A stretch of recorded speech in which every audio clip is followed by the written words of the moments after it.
gets me every time.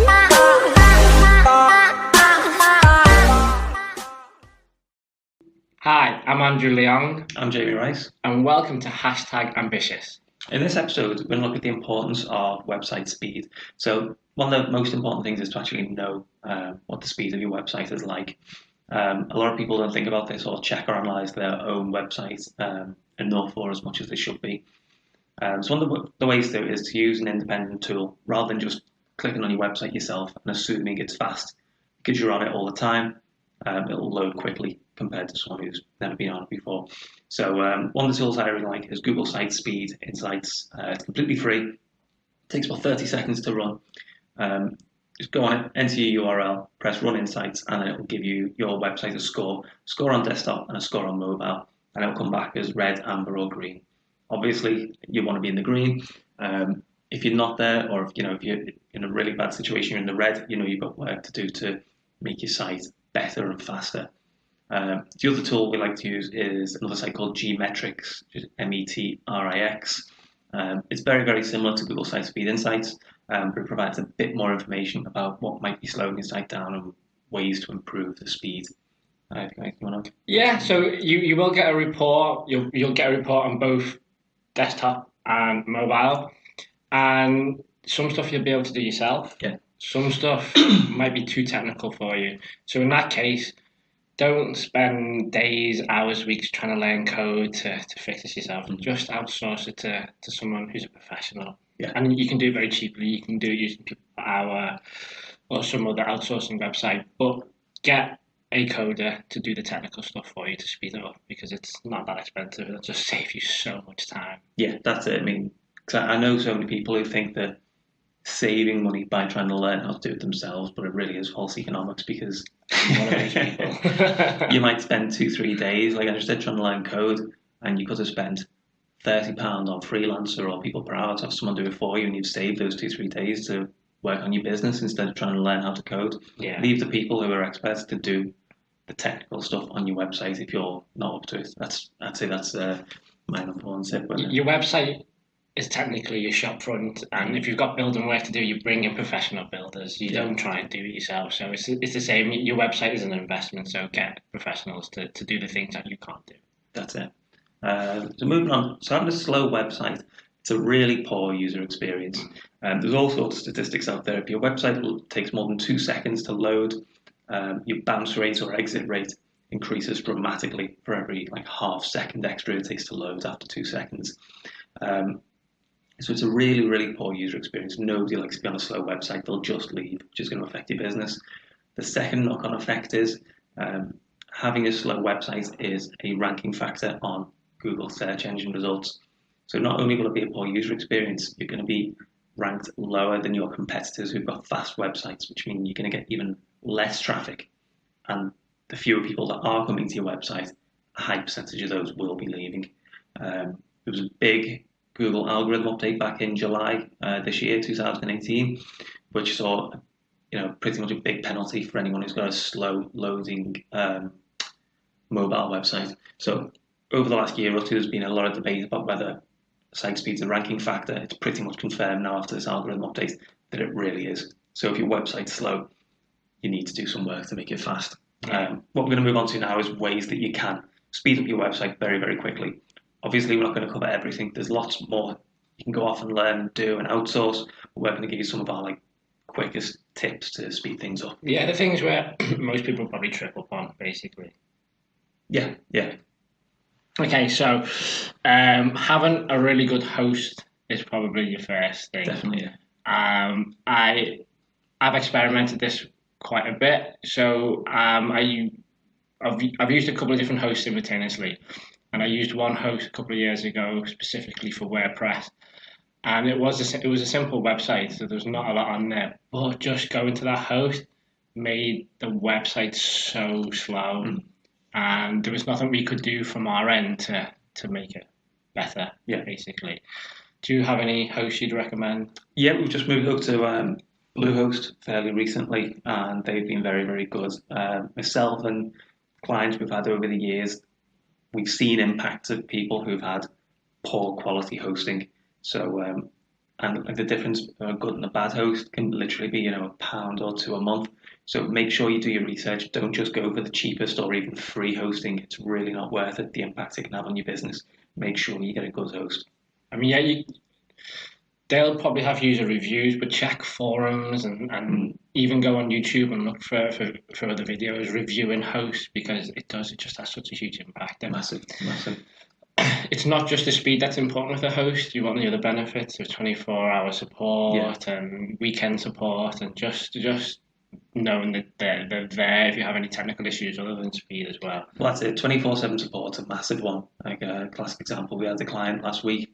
There was a problem with the hosting. We needed to get cPanel access to fix it.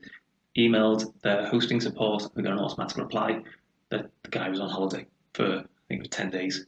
So it's like, right, there's going to be a problem with your website for 10 days now because your host doesn't offer 24/7 support. So make sure you do your research that the hosting company you do go with is available 24/7. Or if they're not available 24/7, at least it's not just a one-man band and there's people there, every day. It's like the minimum. But it's fairly common for a good hosting company to have 24/7 support. One of the things that I use a lot is images. I suppose most websites use a lot of images now. And if you just take a raw image from a camera, especially your iPhone, smartphone, or DSL camera, and upload that image as is, it's in the megabytes. It's huge. So delivering that to your user's mobile phone or desktop computer, even though we have very fast internet connections these days, it's still slow, especially when you're using lots of images. So you need to compress those images. It's going to help your website speed dramatically. So there's one tool on WordPress. Is it Smush it? Yeah. I don't use a tool plugin. I use a website called, imagecompressor.com. I use that so I can bulk upload a bunch of images. It'll smush all of them, just download, and then I use them to upload. Yeah. That alone can make a massive difference on your site speed. Most websites these days have got a lot of imagery just because it makes your website look nice. So just by, like Andrew said, having those images in the original format of 2, 3, 4 megabytes is going to make your site considerably slower. Just that tip alone, you'll see big benefits in your site speed. You need to use imagery. I mean, the engagement rates of blogs and things like that without imagery is a lot less than with images. So you do need to use it. You just need to be smart with how you use those images. Even if you use stock imagery, for example, Unsplash images are absolutely huge.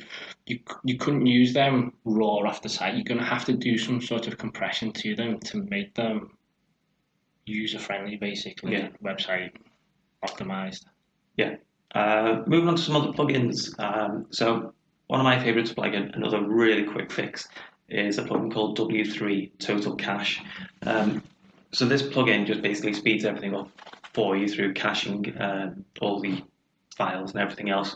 So all you need to do is install the plugin, and then it's a few clicks. So what I'd recommend is go onto YouTube and type in install W3 Total Cache or set up W3 Total Cache, and just follow step by step which buttons you need to tick and everything else, and then it's set up, and that won't have huge impacts on your site speed, but it will make your site faster, and it will literally take you less than 5 minutes to install the plugin and get it set up, and then you're running, and that will just be in the background for you.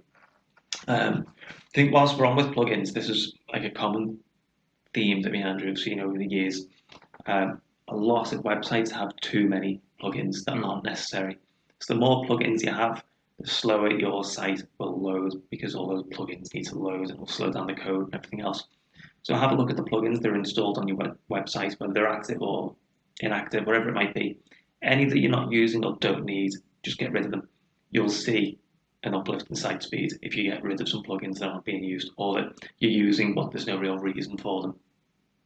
Any other points you'd like to add? No, I think that's it for plugins. Basically, in terms of content, if you go to the hashtag ambitious website, we obviously put a lot of videos on our website. But what we do is we don't put those videos on our server. We put them on YouTube and embed them. So that comes from the YouTube servers, because if you're putting a lot of content, imagery, and videos, audio as well through your own servers, and they're not as fast as, for example, YouTube servers, that's going to have an effect on your website speed as well. So that's another way to keep your website lean, basically. Yeah, definitely. That's again really good tip that we'll see very, very quick improvements in your site speed by not uploading a video on your website. Yeah. One little tip with that actually as well. Make sure that when you set your YouTube videos up from bed, that it doesn't autoplay the next video, because then on your website you can be taken off to like random videos and everything else. That's a good tip. Yeah. And the other one is YouTube might not be the perfect solution for you. The other one is Vimeo, Vimeo, because there's no ads shown, and then it doesn't recommend videos, or at the moment it doesn't recommend videos at the end of the video that's playing. So have a look at both, see which one's right for you. Also, as we were touching on before, the technology people have today, no longer do people just look at a website through a desktop computer or a laptop. We've got tablets now, we've got smartphones, there's so many different devices. So you basically need a responsive website that adapts to those different devices, basically. Yeah. I mean, you just have to look through, in a coffee shop, on a train, on the bus, everyone's just on their smartphones, basically. And as we were saying before, that has a huge effect on your Google ranking, but also the user experience anyway, because that is significant. That's the most important thing, really. You don't want to do too much for Google, really, if that makes sense. It's more about the user. If you look after the user, Google should follow. Google will follow. So make your website responsive, and in some cases, if you can look at both platforms on a laptop and on your mobile phone, you might decide to take some features off the mobile version of your website just to keep it more leaner for mobiles. You got anything to add to? Yeah, just Andrew's touched on it there. Don't assume that your site is fast on all platforms just because it's fast on desktop.